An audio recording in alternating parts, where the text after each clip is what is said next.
Sir, dun po sa inisyo ni ninaproban na resolution ni Carpio Morales, nakasad po dun na ang state daw na-loss, nawalan tayo ng 10.7 million because of that unlawful extraction of magnetite. Ay, ano po yan eh. Logic Dahil lang sa po may yan export daw sa China. Logically po, kung nawala yung black sand dyan, pwede po nating patulan yan. Inandyan ang black sand, paano po magkakaroon ng local government? Diba?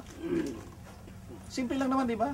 Nandyan po ang black sand. Binabantayan po namin yan. Nandyan po yung mga taong barangay ng Malimpok. Kami, binabantayan namin. Wala pong bawas yan. Nandyan. So walang naibenta? Wala pong naibibenta dyan. Wala pong katotohanan nag-issue na export permit sa China. Wala pong katotohanan yan. Kasi nandyan ang eksaktong sagot po din sa inyo. Ang black sand po ay naandyan. Period. Hindi na kailangan pagdibatihan yan eh.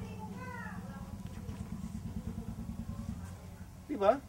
Simple lang naman yun eh.